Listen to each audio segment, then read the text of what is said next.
I would like to thank His Excellency, first of all, for always including me in every activity almost of the embassy. I would like to think so. Dr. Suhail, really, I appreciate it. I consider myself a friend of the embassy, and it is with high pride that I participate whenever you request that from me.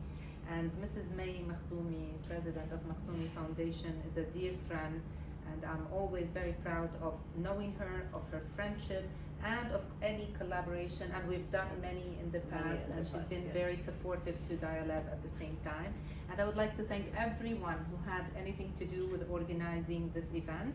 So thank you all for being here, for your time, and I will start to talk under the big umbrella of Yoga for Humanity, tackling specifically diabetes and yoga.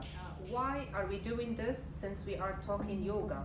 In order for you to understand the benefits of yoga for people living with diabetes, it is of utmost importance that you understand what is diabetes so you can see clearly the link between both. And for the, no, not yet. And for that, we also need to talk about the management of diabetes, because that's where yoga plays a good role. We will tackle that. We will talk about the benefits of yoga for people living with diabetes, and in general, we will speak about the outcome of certain studies, and of course, we will mention the references for credibility as usual. Thank you. Let's first start with diabetes overview. Why is it so important to discuss issues related to diabetes? Because it is nowadays one of the tsunamis of this, or maybe the tsunami of the century. The numbers are on the rise, and I will state here the numbers by the International Diabetes Federations, where DiaLeb is proudly a member since 2016. Nowadays, we have 537 million people living with diabetes around the world.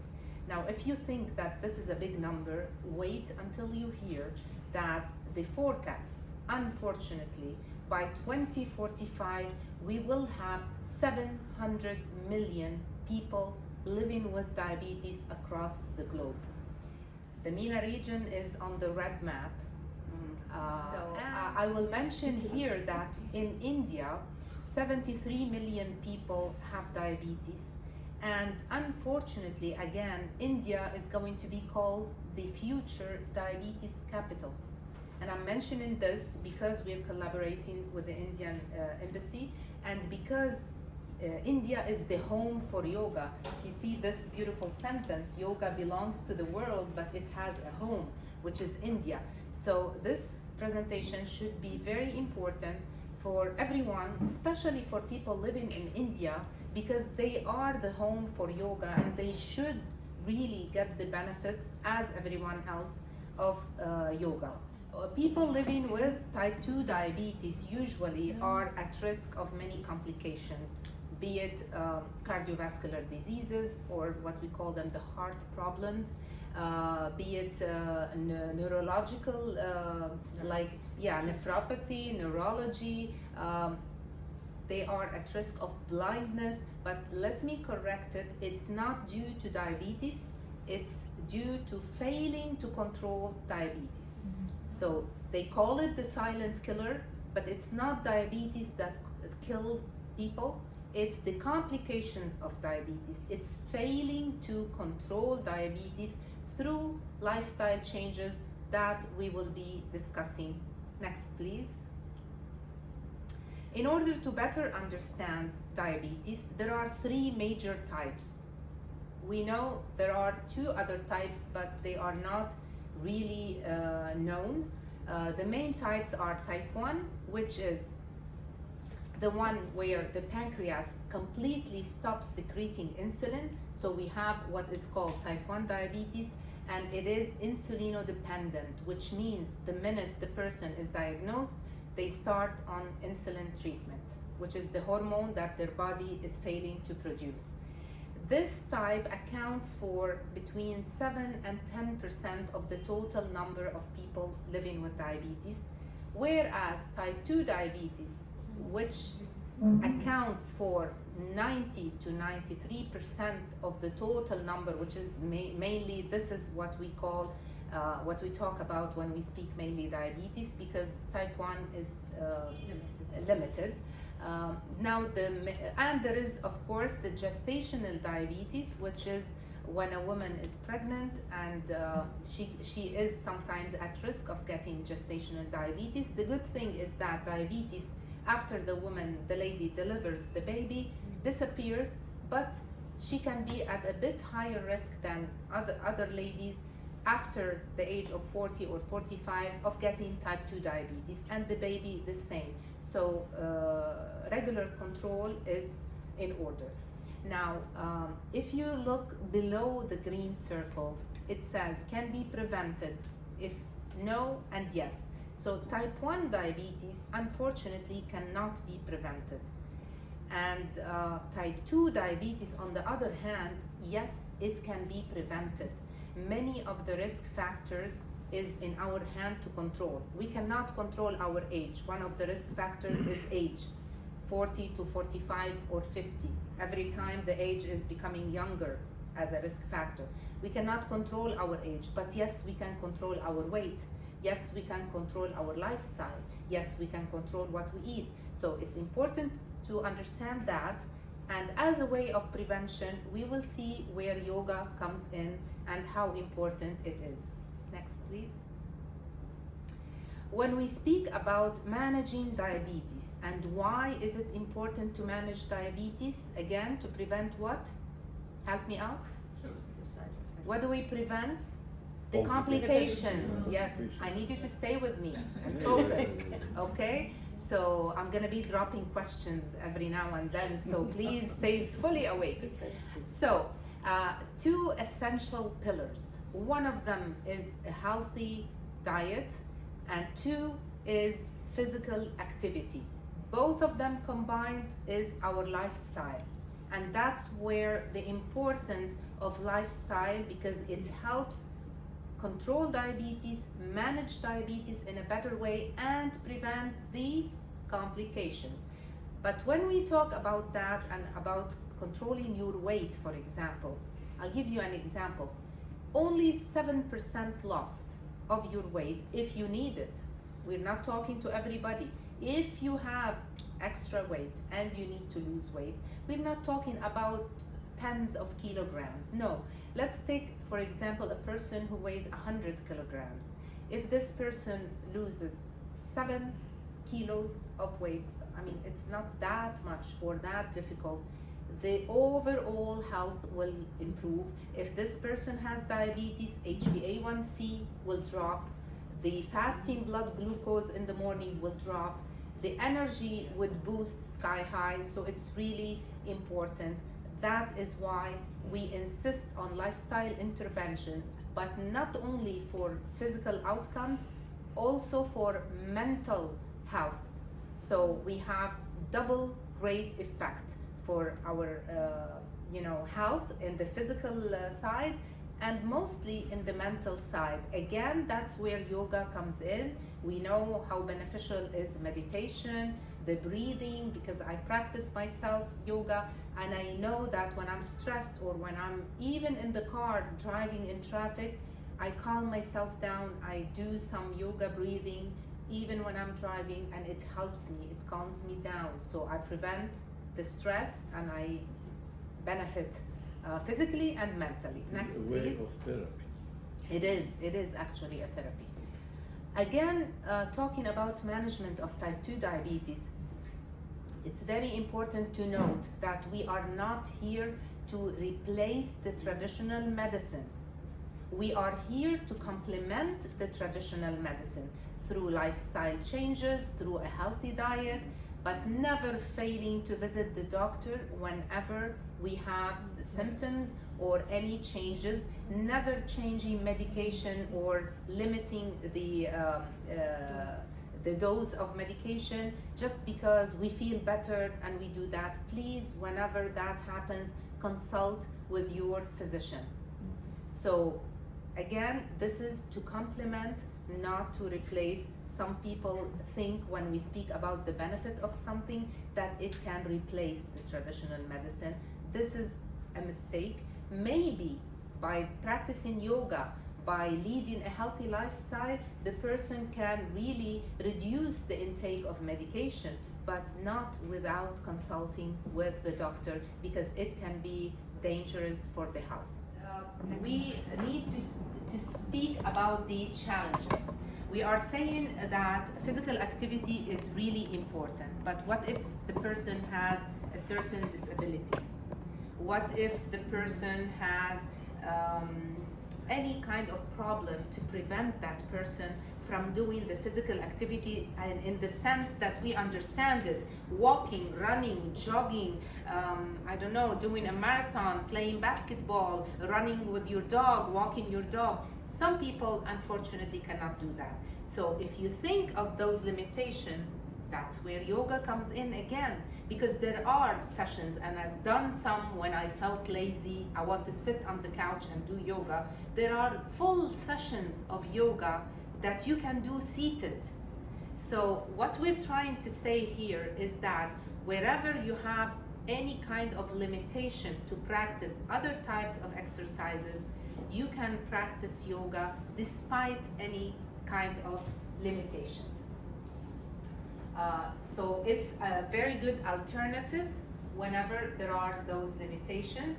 And the American Diabetes Association, ADA, and we know they never release a piece of information unless they have done very thorough study. They accepted yoga as a lifestyle modification therapy to improve the acute phase of insulin release in pre-diabetes. Now, thus reducing the risk of type 2 diabetes mellitus. Why is this piece of information so important? Pre-diabetes, who knows when do we say pre-diabetes? When you have high level But why we say pre-diabetes and not diabetes? because it's not diabetic yet. It is Yes. getting Perfect. But furthermore, when we talk pre-diabetes, it's when you do your blood test, you do your HbA1c, and it is in a bracket where you are not yet in a place where we can say you have diabetes, and you don't have the regular numbers of someone who doesn't have diabetes. This phase is called pre-diabetes, and there are millions of people in the world living with pre-diabetes. Why is it important? Because at this phase, during this phase of pre-diabetes, you can reverse it. You can go back to normal numbers, whereas once you cross the limit, you skip pre-diabetes and you are in the phase where we say you are living with diabetes, unfortunately, there is no way back. You can, yes, control the numbers, you can manage well your diabetes, but you will still have diabetes under control, well-managed diabetes. You cannot go back to where you say, I don't have diabetes. So this is very important, and if the American Diabetes Association is accepting yoga as a lifestyle, then yes, definitely there are many benefits for yoga that we need to discuss. Thank you. So yoga is the journey of the self through the self to the self. How beautiful is that? So it's all you. You are at the center, and yoga is that important. Now, how do you pronounce this person's name? Is it Bhagavad Gita or Gita? The lipids, the triglycerides, the HDL, the LDL, and the glycemic, what is your fasting blood glucose, what is your HbA1c, which is, who knows what's HbA1c? It's the accumulation of glucose in your body over 90 days past. So if I do the test today, it's the past three months. And usually for somebody who doesn't have diabetes, it should be lower than 5.7. 5.7 to 6.3, this is the pre-diabetes we were talking about. So it's an eye-opener, a call to action: eat less, watch your weight, exercise, do yoga in order to prevent yourself from becoming a person living with diabetes. So the study we are discussing here has shown significantly lower fasting blood glucose in the people who have practiced yoga, lower HbA1c, and maybe they needed a less requirement for anti-diabetic medication. But again, here I have to say, please, even if you feel better, even if you feel a lot more energy, don't limit the intake of medication without consulting your physician. For everyone who would be watching this video, this is very important. First consult with the physician, then do whatever you need to do yoga, practice any kind of exercise in order to help you better manage your diabetes. Also, they have shown lowering numbers in the LDL and higher HDL, or which we usually call the good cholesterol. So imagine how many benefits just from the simple fact of practicing yoga, which is an enjoyable thing to do. It's not like putting an injection or doing something that will make you suffer. It's something you would really enjoy. Next, please. Yoga improves cardiovascular health. This is the million-dollar sentence or statement. One of the nastiest complications of diabetes are cardiovascular diseases, or what we call CVDs. When we say that yoga improves the cardiovascular health, this is a major breakthrough. This is something really to call our attention, that with the simple fact of practicing yoga, I can be helping myself to prevent cardiovascular diseases and improving my cardiovascular health, because the people who have practiced yoga have shown lower blood pressure, lower heart rate, and respiratory rate compared to the controls they did prior and compared to the other people who did not practice. And it reduces the risk of various diabetes-related complications, as I mentioned, the cardiovascular, because you know we have veins everywhere in our body. The first things to get affected, the fine veins around the eyes, and then we have the limbs, the hands and the feet, and that's why you hear many people living with diabetes saying they feel their feet numb. It's not a good sign. Whereas if they practice physical activity, if they practice yoga, if they do the inverted positions, this is excellent for the circulation, and the benefits are really very important. Thank you. The last benefit that I will be talking about, but you feel free to research because there are many more benefits again. Yogasana and conventional balance exercises. Let me tell you, I'm very strong with the balance exercises with yoga. I may be not too flexible, but I'm good with the balance. So we need to learn how your body functions. For example, the tree pose, the bended tree pose, I don't know what the other one is called, I forgot, but those are static balance exercises. Some others are in motion, like when you are on your knees and you move one arm and one leg. So it's really important. It helps your body control in a way you would never imagine. If any one of you have never practiced yoga, please start today. Don't delay it. I'm not promoting it because the ambassador is here.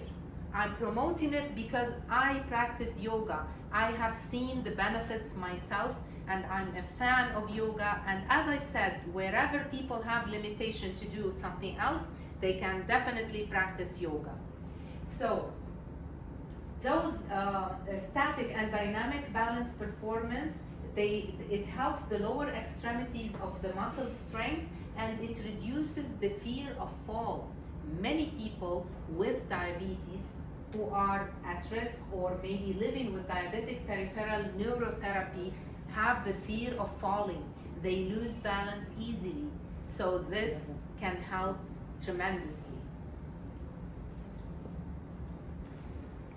My first conclusion is something I firmly believe in, and that the unforgettable Nelson Mandela said: education is the most powerful weapon which you can use to change the world, and may I add, to benefit for your health, to benefit you in your health well. So let's talk about few other conclusions. Next, please. Yoga helps delay the onset of diabetes and the associated complications. Delay is a simple word. It may mean 10 years, 5 years, 15 years, and in those years, the patient living with diabetes is living a good quality of life, not just any life. So when we speak about delaying the onset of diabetes, this is huge. This is very important. Instead of having high blood pressure, triglycerides, high heart rate, and all the things that may lead to metabolic syndrome, which is really fatal, instead, and through yoga, through physical activity, through eating healthy, we can prevent all of that, or at least delay. By how much? It depends on every person. Therapeutic lifestyle interventions. What is it what we call therapeutic lifestyle interventions? All what I've been talking about. Diet, exercise, doing yoga, meditation. They are a cost-effective approach. Why cost-effective? What does it cost you to put a video at home and do yoga? It may cost you a little bit to go to a yoga studio, but you can do it at your home if we're gonna talk cost-effective. And it is the backbone of diabetes prevention and treatment. We discussed that. It helps to prevent, and it helps for the better management of the disease. Nevertheless, and here's something that should call your attention. We don't see compliance. People start but don't continue. Nothing is magic. Yoga is not something magical. It might be if you have perseverance and you do it for 1 year, for 5, for 10 years, but it doesn't happen overnight. So implementation and compliance in day-to-day life is unfortunately very poor. And this is the conclusion from the study, and we see it every day. Before starting any yoga class, again, I should say, for whether you are living with diabetes or any other disease, whether you are just a healthy person, consult with your physician. It's always good to have a professional's opinion before starting yoga classes. And if you are someone living with diabetes, do it always, do your yoga classes, but always share the information with your healthcare team and continue with your conventional diabetes plan. As I said, this is not a replacement to any medication. This is not to replace doctors' opinions. This is to complement the treatment, to make the treatment function in a much better and smooth way. And with this, I conclude, and I will show you very quickly. You will not be able to read anything, but those are my references, of course. And I would like to thank you. Yeah, next one, please. And thank you for your attention. Again, thank you, Your Excellency. Thank you, Mrs. May, for the amazing audience. And if there is anything I can clarify, or maybe you have any questions, I'm ready for that. Thank you, Dr. Jana.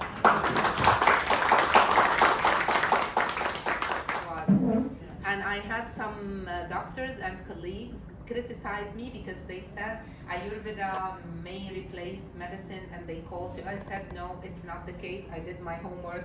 So yes, I keep learning with you. So it's the theme for the International Day for Yoga this year is Yoga for Humanity. And this is such a beautiful title, because humanity is not only being good to others, is not only being tolerant with others, it's being good to yourself. It's taking care of yourself. It's taking care of your health. And that's why we motivate people to do it. And yoga means to join and to unite people, symbolizing the connection of the body and the awareness. And it emphasizes on the value on mindfulness. This is so important because if you do mindful eating, for example, you are likely to succeed in controlling your nutrition. If you do whatever you do it mindfully to your body, to your mind, then you get much better results. Moderation, for example, these words describe yoga, and I'm telling you how we use them in diabetes. We always say moderation is the key. We don't say don't eat this, don't eat that, don't do this, don't do that. We say eat it in moderation. Be kind to your body. So the same words, discipline and perseverance, that explain and describe yoga, we use them to talk about diabetes. So you can see the commonalities. And now we are all aware that the last couple years with the pandemic and the COVID-19 virus all over, it was a lot of stress. Many people failed to do their tests, the regular tests. The results were really catastrophic, and now with the International Diabetes Federation, every conference is talking about the aftermath of COVID in relation to diabetes. The complications are starting to show more and more, so it's really important to give people an alternative or something additional to help them to control their health. So a lot we heard during the pandemic about the immune system and how to boost the immune system.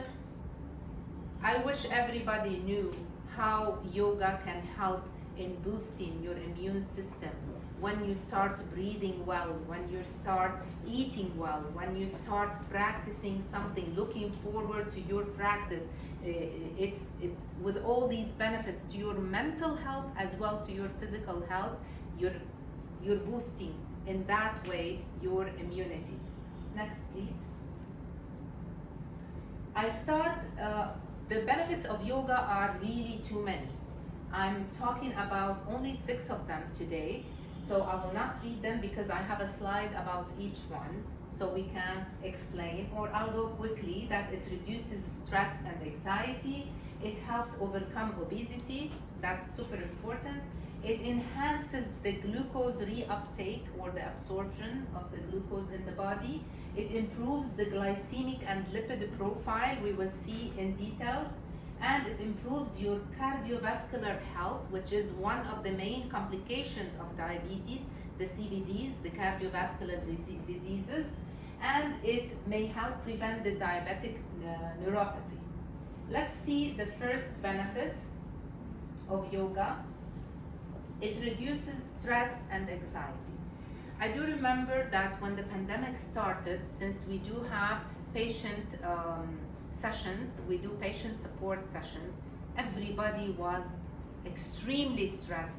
Our young population of people living with type 1 diabetes, those are the people who attend those sessions. They were scared, they had panic attacks, they were not sleeping well, they didn't know what to do, they didn't know how to react to the situation, they didn't know if tomorrow they will have enough insulin. Really, the situation was extremely stressful. So imagine how important it is to tell you, here is something that can reduce anxiety and stress. This is of utmost importance. So to understand it better, when you are under stress, the body releases something called glucagon, which is a hormone responsible for raising the blood glucose. This is why somebody living with diabetes, when they are under extreme stress, if they measure the blood glucose level at that moment, even though maybe they skipped lunch, they didn't have lunch, they will see the numbers spiking because of this hormone called glucagon. And type 2 diabetes patients who have practiced yoga have shown significantly reduced levels of depression. Imagine, we are reducing the level of depression, the level of anxiety, and furthermore, we are improving the quality of life.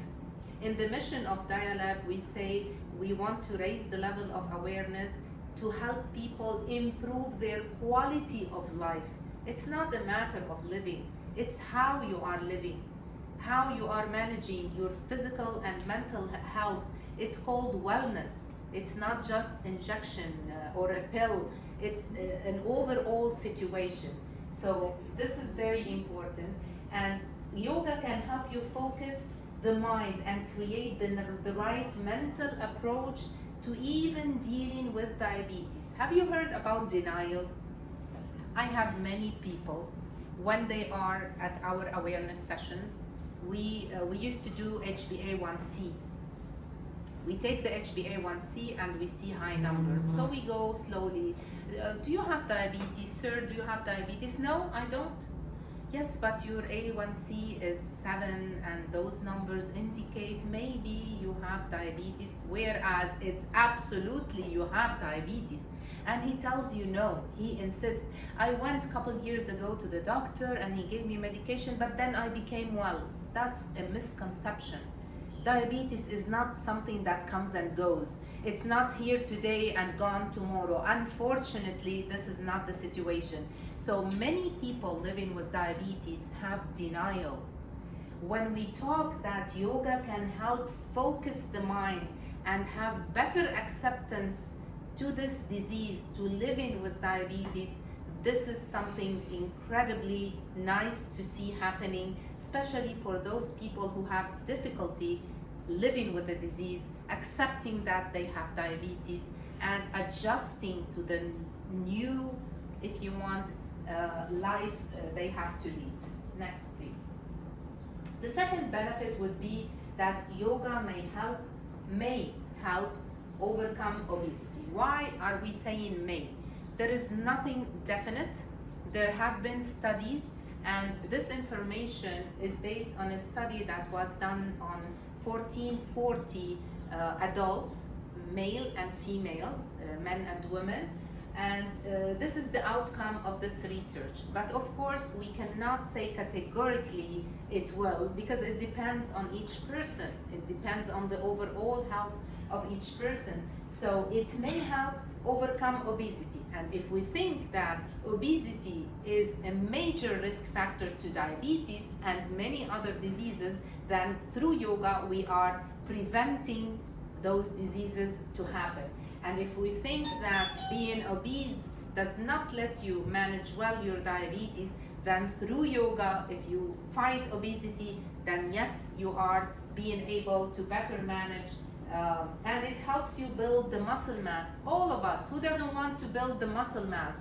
Why do we go to the gym? Why do we lift weights? Or why do we run? Why do we jog? It's always to help our muscle mass, and we will be decreasing, as I said, the type 2 diabetes mellitus risk. Those studies done on the 1440 people have shown that people with living with type 2 diabetes who have practiced yoga, I think it was over 90 days, I believe, they showed significantly lower waist circumference. Anyone has any idea why is it important, the waist circumference, other than to look good? Okay, the waist circumference in the last years have been an indicator to being at risk of diabetes and other NCDs, non-communicable diseases. To make it very simple, because there are some formulas, it's if your height divided by 2, let's say I'm 172, divided by 2, that's 86. My waist circumference should be that or less. I know it's hard. Now you go home, you have a homework. Get a measuring tape, measure your waist circumference, and divide your height by 2. That should be less or equal to your height divided by 2. Why do we tackle that? Because when there is a lot of fat around the waist, it's a big problem for many of our internal organs. So that's the importance, again, of controlling obesity. And when we talk waist circumference, BMI, which is the body mass index, it's very important to keep that under control. I will not get into details because then every slide will take 10 minutes. So let's go next. And then if you have questions and I'm able to reply, I'm more than happy to do that. Again, with the benefits of yoga, it enhances the glucose uptake. let me simplify the process. If I'm a person living with diabetes, I eat an apple or a piece of bread. One is carbs, the other is fruits, but technically both of them are sugar. So that will be transformed into glucose in my body. But for my body to benefit from that glucose to be transformed into energy, I need to absorb it well. So this is where yoga comes in. And when this doesn't happen, we call it that the body does not have enough insulin sensitivity. So in that regard, yoga helps increase the sensitivity to insulin, and then we can absorb much better and transform the sugars and the glucose in our body into energy. So we are mentioning here specifically the postures of yoga, such as asanas. You can see in maybe the sun salutations, the warrior's positions, and the inverted positions as well. Those are like a massage for the pancreas. And since the pancreas is the organ responsible for secreting the insulin, then we are helping our body to have more sensibility to insulin and to get the energy we need from the glucose that we intake. Okay, thank you. All right, and the fourth benefit, again, there are many more. I selected because I didn't want to really take a lot of time. Yoga enhances the glycemic and lipid profiles. When you go and do lab tests, you see there is a section